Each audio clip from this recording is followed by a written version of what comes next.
Hello YouTube, Geeky Dad back again, and I have a new addition to these Shell Motorsport Racing Collection cars, and it's the Ferrari SF90 Formula One car, which is a long-awaited one.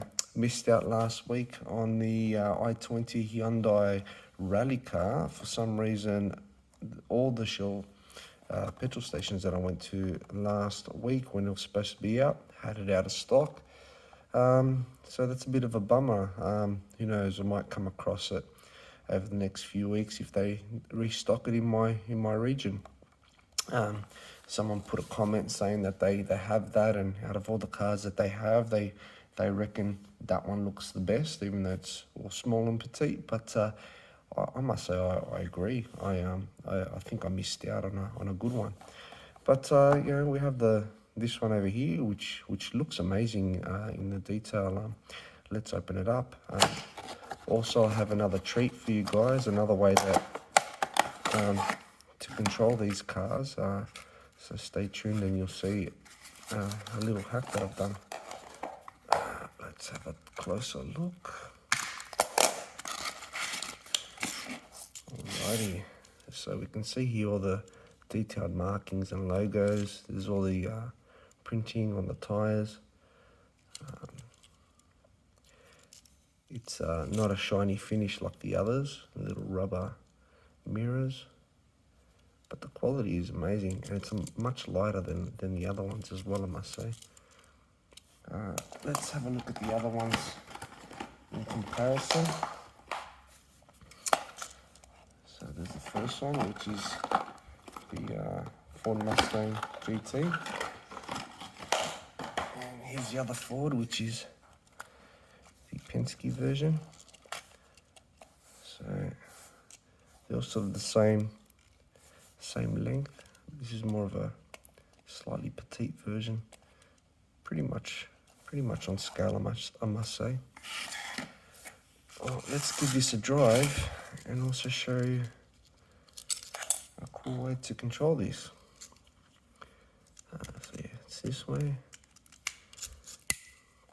Now, what I've got here is a Retroid Pocket 2 Plus. This is a gaming emulation Android device. So it is Android. It's much slower than the mobile devices that I have that I use day to day.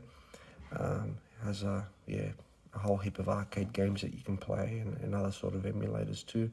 But I thought, let me try loading this Shell Racing app and see how that works to control the car. And it works pretty cool. You sort of got to hack at it, but I'll show you what it does in a moment. So I can use these controls and configure these buttons to do various things. If you want to do something similar, you can always get a Bluetooth controller, pair it to your own phone, and then get an app to map buttons for you. So yeah, let's pair this. So I'll switch it on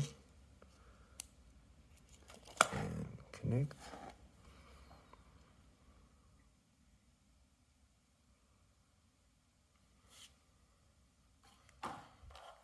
Alright, so there are multiple ways to control the car. So in here you can do the left and right, which is the on-screen buttons. You can do this and just control the car left and right by shaking the device.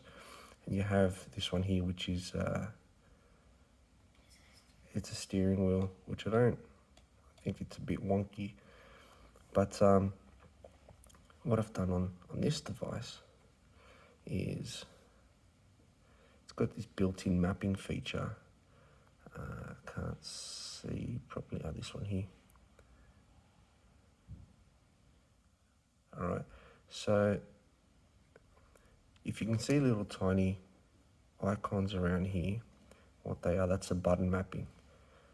So I can actually say I want a button and I want to place it in a particular spot, and then I say what I want that button to be mapped at. So that I did that as L1. Let me delete that.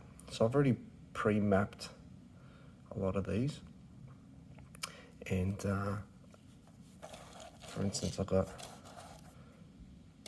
left and right, I've got accelerator, forward and back. What else do I have here? I have, that's a turbo button to enable turbo. That might be the horn, but I don't have the volume up. Yep, that's a horn. And I've also got the button that does the tricks. Oops. Yeah. Where did I have it? Oh, that's a funky reversing one. I wasn't prepared for that. Let me move that a bit over there and try that again. Yep. And then we have, let me reverse that out a bit. Then I have the other one that does the trick there.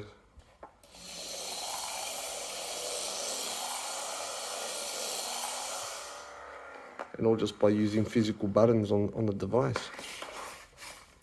So let's see how well this drives.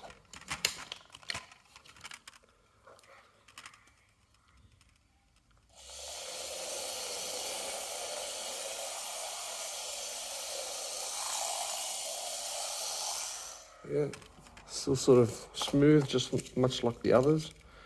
I'm sure my boys are going to have a lot of fun with this, but what do you think of this car? I'm sure this is going to be everyone's favourite. Yeah, let us know if you successfully had an i20 as well, and if you had issues finding stock in your area too. But that's all for today. Enjoy your day. Bye.